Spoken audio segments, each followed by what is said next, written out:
नमस्कार दोस्तों, मैं हूं मनोज और आप देख रहे हैं मेरा YouTube channel fact by Manoj Pareek. दोस्तों, हम आपके लिए आज एक विशेष जानकारी लेकर आए हैं जिसके में हम आपको बताएंगे खसखस के बारे में। खसखस का नाम तो आपने बहुत सुना होगा और जो मार्केट में आसानी से मिल भी जाती है, लेकिन क्या आपको मालूम है कि इस खसखस की खेती करने के लिए आबकारी विभाग या भारत सरकार से या स्टेट गवर्नमेंट से हमें अनुमति लेनी पड़ती है। और अनुमति लेनी पड़ती है तो क्यों लेनी पड़ती है, जबकि ये खसखस बाजार में आसानी से मिल जाती है। तो इसी के बारे में हम आपको आज बताने वाले हैं। और खसखस का उपयोग विशेषतर हम आपको बता देते हैं कि खसखस का उपयोग जो है वो ठंडाई के अंदर होता है। आपने गर्मियों में ठंडाई पी होगी जिसमें सफेद छोटे छोटे दाने होते हैं, वो खसखस के दाने होते हैं। और इनका उपयोग होटलों में ग्रेवी बनाने में, सब्जी की ग्रेवी को गाढ़ा बनाने के लिए भी खसखस का उपयोग किया जाता है। उसके अलावा मिठाइयों में भी खसखस का उपयोग किया जाता है, मसालों में भी खसखस का उपयोग किया जाता है। तो आपको हम ये बताएंगे कि इसके अलावा ये खसखस कौन से पौधे से निकलती है जिसके कारण इसका पौधा उगाने के लिए गवर्नमेंट से अनुमति लेनी पड़ती है और इसका पौधा उगाने के लिए बैन है। बिना गवर्नमेंट की अनुमति के हम इसका पौधा नहीं उगा सकते हैं। विशेषकर आपको बता दें कि खसखस की जो खेती है वो भारत के अलावा एशिया, चीन और तुर्की जैसे देशों में विशेष रूप से की जाती है। और इंडिया के अंदर राजस्थान, मध्य प्रदेश और एक दो और भी स्टेट है जहां पर मुख्य रूप से खसखस की खेती की जाती है। तो खसखस के बारे में पूरी जानकारी के लिए बने रहें। वीडियो थोड़ा लंबा हो सकता है लेकिन वीडियो को पूरा देखें, हम आपको इसके बारे में पूरी जानकारी देंगे। तो दोस्तों, सबसे बड़ी बात यह है कि खसखस, तो हम आपको बता दें कि ये जो खसखस है वो अफीम के पेड़ से निकलती है। अफीम के पेड़ के अंदर एक फल लगता है जिसे डोडा बोला जाता है या पोस्त भी कहा जाता है। उस पोस्त के अंदर से जो छोटे छोटे दाने हैं ये खसखस के निकलते हैं। इसी कारण से हम लोगों को इसकी खेती करने के लिए बैन होता है। और अगर इसकी खेती की जाती है तो गवर्नमेंट से आपको इसके लिए अनुमति लेनी होती है।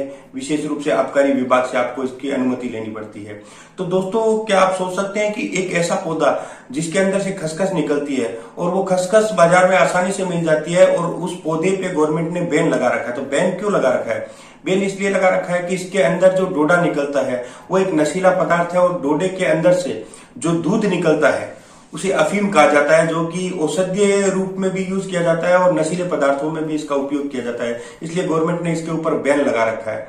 लेकिन दोस्तों, ये बहुत ही ताजुब की बात है कि इतने नशीले पौधे का बीज, जिसे हम खसखस कहते हैं, वो बाजार में आसानी से मिल जाती है और उसके ऊपर गवर्नमेंट ने कोई रोक भी नहीं लगा रखी, किसी प्रकार की कोई रोक नहीं है। लेकिन हम आपको ये भी बता देते हैं कि जिस तरह अफीम के अंदर और उसके फूल के अंदर, जो डोडे के अंदर उसका जो फल होता है उसके अंदर नशा होता है, खसखस में किसी भी प्रकार का नशा नहीं होता है। खसखस केवल औषधीय उपयोग में, और खसखस का उपयोग हमने आपको जैसे बताया कि मिठाई और सब्जी की ग्रेवी बनाने में किया जाता है, उसी के उपयोग में खसखस का उपयोग किया जाता है। इसी कारण से खसखस की बिक्री पे और खसखस को रखने पे किसी प्रकार की रोक नहीं है। खसखस को खरीदने और उसका उपयोग करने के लिए भी किसी प्रकार की कोई भी रोक नहीं है, जबकि इसके पौधे को उगाने के लिए सभी प्रकार से रोक है। इसका फल बेचना भी रोक है, इसका फूल बेचना भी रोक है। लेकिन खसखस ही इस पौधे का एक ऐसा अंश है जिसे बेचने पे, रखने पे या यूज करने पे कोई प्रकार की गवर्नमेंट की रोक नहीं है।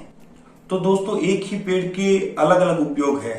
एक ऐसा पेड़ जिसके अंदर से आपको उसके फल के रूप में डोडा, एक नशीला पदार्थ मिलता है, उसका दूध निकाल के अफीम बनाया जाता है, उसका बीज निकाल के खसखस की जगह या बीजों में उपयोग लिया जाता है, और उसके अंदर से मार्फिन और कोडीन, दो अलग अलग पदार्थ निकलते हैं जो मेडिसिन बनाने के काम में भी लिए जाते हैं। और कई कई जगह पर अफीम के पौधे के जो हरे पत्ते होते हैं उनकी सब्जी भी की जाती है। तो दोस्तों, इसी प्रकार से इसका उपयोग जो है वो किया जाता है। दोस्तों, खसखस सफेद और काले दो रंग की होती है और इसके अंदर तेल की मात्रा भी लगभग 40 से 60% इसमें तेल की मात्रा पाई जाती है। दोस्तों, खसखस का उपयोग आप सब लोगों ने किया है और इसको आप सब लोगों ने मार्केट में बिकते हुए देखा है। लेकिन ये जो जानकारी हमने आपको दी है, शायद ही बहुत से लोगों को इसके बारे में मालूम नहीं था। तो ये जानकारी आपको कैसी लगी, हमारे वीडियो को कमेंट करें, और अगर वीडियो अच्छा लगा है तो वीडियो को लाइक करें और शेयर करें। और ऐसे ही वीडियो या अमेजिंग फैक्ट पाने के लिए हमारे YouTube channel fact by Manoj Pareek को सब्सक्राइब करें। जय हिंद, जय भारत, जय जय राजस्थान।